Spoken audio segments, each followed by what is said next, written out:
Olá, tudo bem com você? Que bom estarmos juntos para darmos sequência ao nosso estudo do livro A Gênese.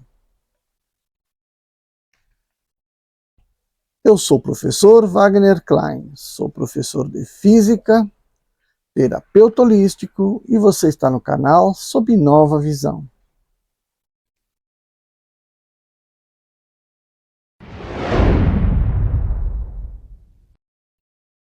Hoje, dando sequência, a gente começa o capítulo 4, Papel da Ciência na Gênese.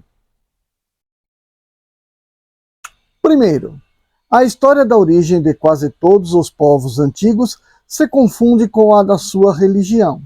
Por isso, os seus primeiros livros foram livros religiosos. E como todas as religiões se prendem ao princípio das coisas, que são também o da humanidade, deram sobre a formação e disposição do universo explicações em relação com o estado dos conhecimentos da sua época e dos seus fundadores. Disso resultou que os primeiros livros sagrados foram ao mesmo tempo os primeiros livros de ciência, como foram durante muito tempo o único código das leis civis. Nos tempos primitivos, os meios de observação eram necessariamente muito imperfeitos. As primeiras teorias sobre o sistema do mundo deviam estar maculadas por erros grosseiros. Mas tivessem sido esses meios tão completos como são hoje, os homens não teriam sabido deles se servir. Aliás, não podiam ser senão o fruto do desenvolvimento da inteligência e do conhecimento sucessivo das leis da natureza. À medida que o homem avançou no conhecimento dessas leis, penetrou os mistérios da criação e retificou as ideias que fez sobre a origem das coisas. O homem foi incapaz de resolver os problemas da criação até o momento em que a chave deles lhe foi dada pela ciência. Foi necessário que a astronomia lhe abrisse as portas do espaço infinito e lhe permitisse nele mergulhar seus olhares, e, pelo poder do cálculo, pudesse determinar com precisão rigorosa o movimento, a posição, o volume, a natureza e o papel dos corpos celestes. Que a física lhe revelasse as leis da gravidade, do calor, da luz, da eletricidade, que a química lhe ensinasse as transformações da matéria e a mineralogia, os materiais que formam a crosta do globo. Que a geologia lhe ensinasse a ler nas camadas terrestres a formação gradual desse mesmo globo. A botânica, a zoologia, a paleontologia e a antropologia deveriam iniciá-lo na filiação e na sucessão dos seres organizados, como a arqueologia pôde seguir as marcas da humanidade através das idades. Todas as ciências, em uma palavra, completando-se umas com as outras, deveriam trazer o seu contingente indispensável para o conhecimento da história do mundo. Na sua falta, o homem não tinha por guia senão as suas primeiras hipóteses. Por isso, antes que o homem possuísse esses elementos de apreciação, todos os comentaristas da Gênese, cuja razão se furtava às impossibilidades materiais, volteavam no mesmo círculo, sem poderem dele sair. E não o puderam senão quando a ciência abriu o caminho, abrindo brecha no velho edifício das crenças, e então tudo mudou de aspecto. Uma vez encontrado o fio condutor, as dificuldades foram prontamente aplainadas. Em lugar de uma gênese imaginária, teve-se uma gênese positiva e, de alguma sorte, experimental. O campo do universo se estendeu ao infinito. Viu-se a Terra e os astros se formarem gradualmente segundo leis eternas e imutáveis, que testemunham bem melhor a grandeza e a sabedoria de Deus, do que uma criação miraculosa saída de repente do nada, com uma mudança de objetivo por uma ideia súbita da divindade, depois de uma eternidade de inação. Uma eternidade de inação, né? Eternamente passivo. Uma vez que é impossível conceber a Gênese sem os dados fornecidos pela ciência, pode-se dizer, com toda a verdade, que a ciência está chamada a constituir a verdadeira Gênese, segundo as leis da natureza. Então, antes de dar sequência, já vamos fazer um pequeno comentário aqui que é muito importante. Aqui ele está dando uma fala sobre a ciência como se ela já estivesse praticamente completa, né? Cada parte da ciência explicando alguma coisa que não se conhecia e que passou-se a ter conhecimento. Foi embebido nesse mesmo pensamento um tanto determinista que William Thomson proclamou num congresso, né, que a física já estava completa, que apenas havia 4 pequenas nuvens no horizonte a serem dissipadas, mas que o conhecimento científico já estava praticamente pronto. Essas 4 nuvenzinhas que estavam no infinito estavam relacionadas com a velocidade absoluta da luz, o efeito fotoelétrico,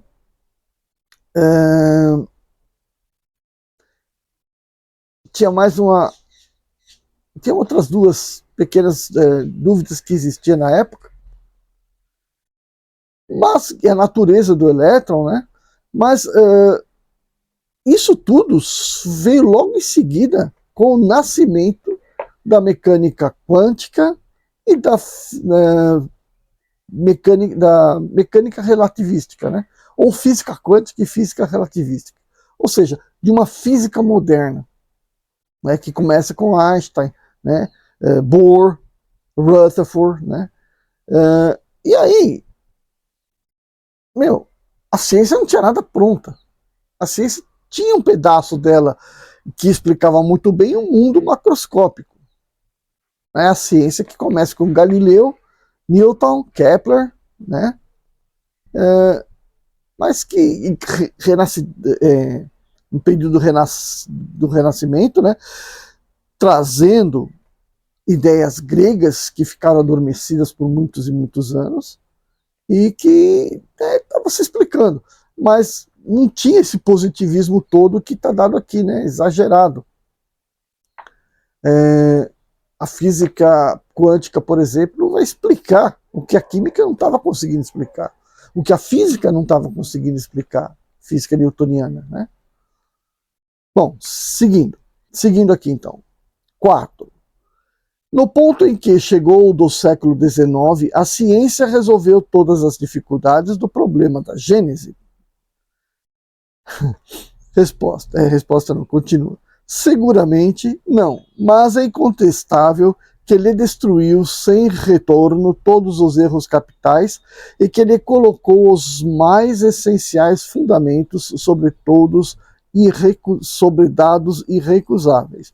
Os pontos ainda incertos não são propriamente falando, senão questões de detalhes, cuja solução, qualquer que ela seja, no futuro, não poderá prejudicar o conjunto. Aliás, malgrado todos os recursos das quais pôde dispor, faltou-lhe até este dia um elemento importante sem o qual a obra não poderia estar jamais completa. É o que eu acabei de falar, né? Era aquele pensamento renante que faltava umas coisinhas para serem ajustadas.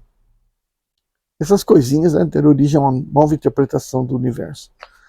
5. De todas as gêneses antigas, a que mais se aproxima dos dados científicos modernos, malgrado os erros que ela encerra e que hoje são demonstrados até a evidência, é incontestavelmente a de Moisés. Alguns dos seus erros são mais aparentes do que reais e provêm, seja da falsa interpretação de certas palavras, cujo significado primitivo se perdeu, passando de idioma em idioma pela tradução, ou cuja acepção mudou com os costumes dos povos, seja pela forma alegórica particular ou estilo oriental, e das quais tomou-se a letra em lugar de procurar-lhe o espírito. 6. A Bíblia contém, evidentemente, fatos que a razão desenvolvida pela ciência não poderia hoje aceitar, e outros que parecem estranhos e repugnam, porque se prendem a costumes que não são mais os nossos.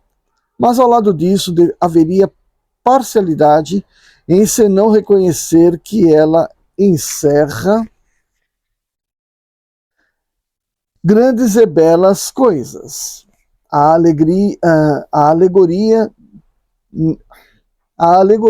nela tem um lugar considerável e sob esse véu esconde verdades sublimes, que aparecem se procura o fundo do pensamento, porque então o absurdo desaparece.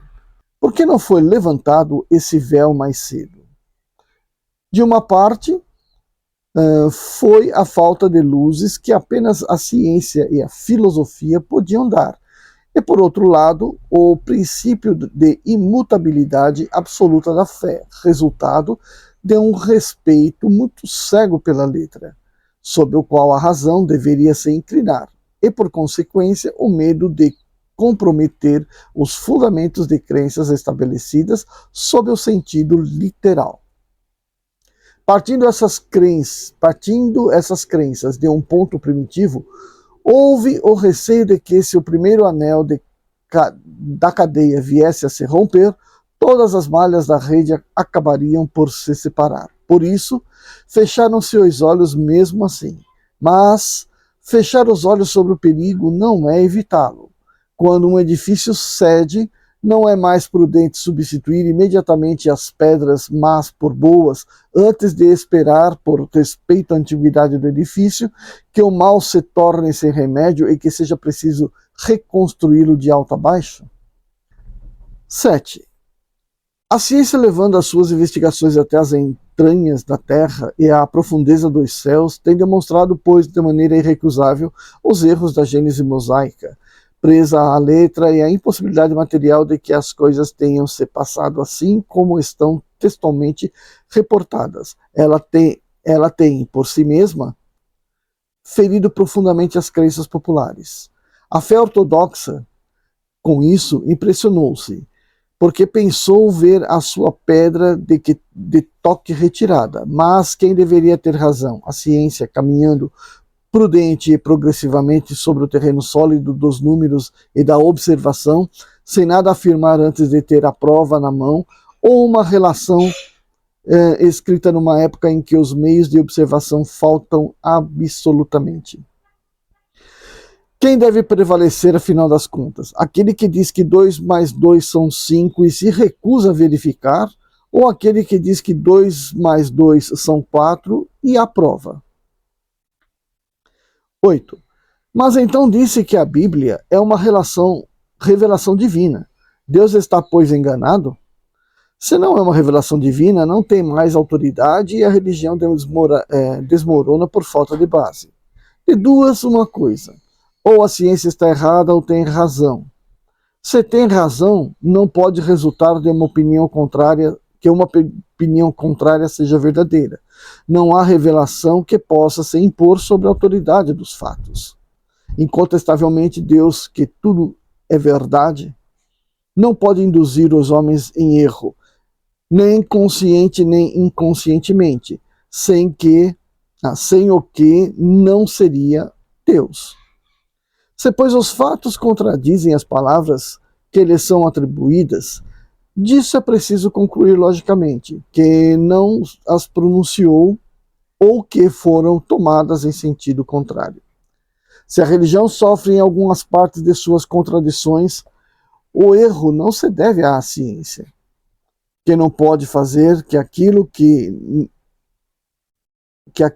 é não seja, mas aos homens, por terem fundado prematuramente dogmas absolutos dos quais fizeram uma questão de vida ou de morte, sobre hipóteses suscetíveis de serem desmentidas pela experiência. Há coisas com cujo sacrifício temos de resignar-nos, queira ou não queira, quando se pode dispor de outro modo. Quando o mundo caminha, não podendo detê-lo à vontade de alguns, o mais sábio está em segui-lo e se acomodar com o novo estado das coisas, antes de se agarrar ao passado que desmorona, com o risco de cair com ele. Nono, seria preciso, por respeito aos textos considerados sagrados, impor silêncio à ciência? Isso teria sido coisa tão impossível quanto impedir que a Terra gire. As religiões, quaisquer que sejam, nunca ganharam nada por sustentarem erros manifestos. A missão da ciência é descobrir as leis da natureza. Ora, como essas leis são obras de Deus, não podem ser contrárias às religiões fundadas sobre a verdade. Lançar anátema ao progresso por atentatório à religião é lançá-lo à própria obra de Deus.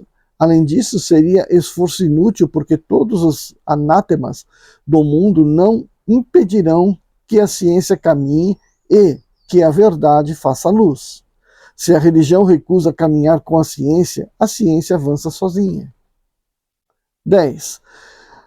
Apenas as religiões estacionárias podem temer as descobertas das ciências. Essas descobertas não são funestas, senão aquelas que se deixam ultrapassar pelas ideias progressivas, imobilizando-se no absolutismo de suas crenças. Em geral, fazem uma ideia tão mesquinha da divindade que não compreendem que assimilar as leis da natureza reveladas pela ciência é glorificar a Deus por suas obras.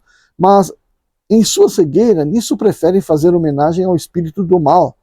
Uma religião que não estivesse em nenhum ponto em contradição com as leis da natureza, nada teria a temer do progresso e seria uma religião invulnerável. 11. A Gênese compreende duas partes, a história da formação do mundo material e da humanidade, considerada em seu duplo princípio corpóreo e espiritual. A ciência está limitada na pesquisa das leis que regem a matéria. No próprio homem, ela não estuda senão o envoltório carnal.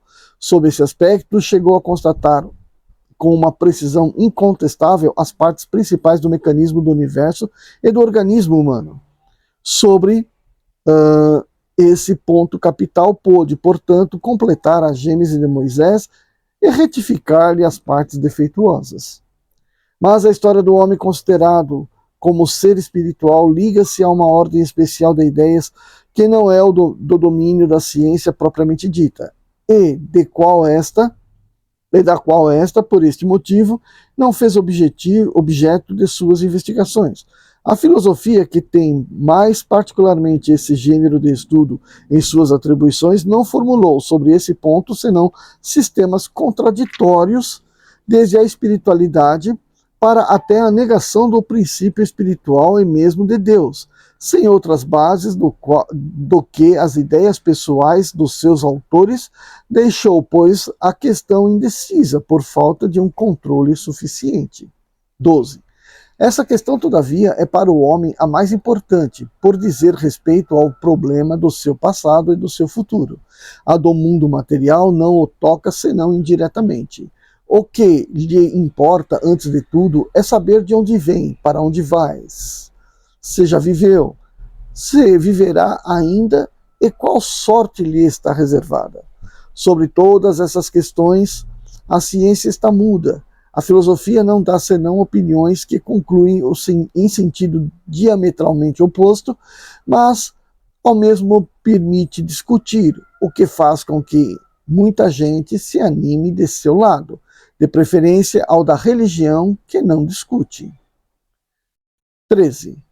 Todas as religiões estão de acordo sobre o princípio da existência da alma, sem todavia demonstrá-lo, mas não se põem de acordo nem sobre a sua origem, nem sobre seu passado, nem sobre o seu futuro, sobretudo, nem naquilo que é essencial, sobre as condições das quais depende a sua sorte futura. Elas fazem, na maioria de seu futuro, um quadro imposto à crença de seus adeptos, que não pode ser aceito senão pela fé cega, mas não pode suportar um exame sério. O destino que dão à alma, estando ligado em seus dogmas às ideias que se fizeram do mundo material e do mecanismo do universo nos tempos primitivos, é inconciliável com o estado dos conhecimentos atuais, não podendo, pois, senão perder ao exame da discussão e à discussão. Acham mais simples proscrever um e outro. 14. Dessas divergências relativas ao futuro do homem, nasceram a dúvida e a incredulidade. Todavia, a incredulidade deixa um vazio penoso. O homem encara com ansiedade o desconhecido em que, cedo ou tarde, deverá entrar fatalmente. A ideia do nada gela-o. A sua consciência lhe diz que, além do presente, há para ele alguma coisa. Mas o quê? Sua razão desenvolvida não lhe permite mais aceitar as histórias que embalaram a sua infância, tomar a alegoria pela realidade. Qual é o sentido dessa alegoria? A ciência rasgou um canto do véu, mas não lhe revelou o que mais importa saber. Ele interroga em vão, ninguém lhe responde de maneira peremptória e própria para acalmar as suas apreensões. Por toda parte encontra afirmação se chocando contra a renegação, sem provas mais positivas de uma parte e da outra. Daí a incerteza, e a incerteza sobre as coisas da vida futura faz com que o homem se arranje com um certo frenesi sobre as coisas da vida material. Tal é o inevitável efeito das épocas de transição. O edifício do passado desmorona e o futuro não está ainda construído.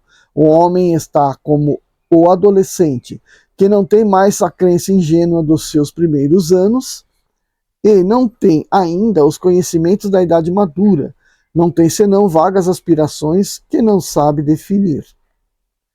15. Se a questão do homem espiritual permaneceu até os nossos dias no estado de teoria, foi porque faltaram os meios de observação direta que se teve para constatar o estado do mundo material, e o campo permaneceu aberto às concepções do espírito humano. Enquanto o homem não conheceu as leis que regem a matéria e não pôde aplicar o método experimental, errou de sistema em sistema com relação ao mecanismo do universo e à formação da Terra. E isso ocorreu tanto na ordem moral quanto na ordem física, para fixar as ideias. Tem faltado o elemento essencial, o conhecimento das leis do princípio espiritual. Esse conhecimento estava reservado para a nossa época. Com a das leis da matéria, foi a obra dos 2 últimos séculos. 16. Até o presente, o estudo do princípio espiritual, compreendido na metafísica, foi puramente especulativo e teórico. No espiritismo é todo experimental. Com a ajuda da faculdade medianímica mais desenvolvida dos nossos dias e, sobretudo, generalizada e melhor estudada, o homem se acha na posse de um novo instrumento de observação. A mediunidade foi para o mundo espiritual o que o telescópio foi para o mundo astral, e o microscópio para o mundo dos infinitamente pequenos. Permitiu explorar, estudar, por assim dizer, de viso, suas relações com o mundo corpóreo. Isolar o homem vidente, o ser inteligente do ser material, e devê-los agirem separadamente.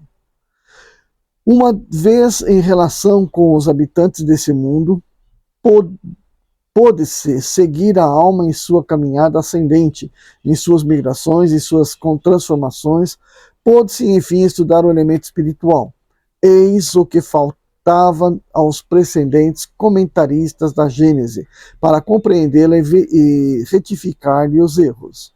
17. O mundo espiritual e o mundo material, estando em contato incessante, são solidários com um outro. Ambos têm sua parte de ação na Gênese. Sem o conhecimento das leis que regem o primeiro, seria tão impossível constituir uma Gênese completa, quanto o é a um estatutário dar vida a uma estátua.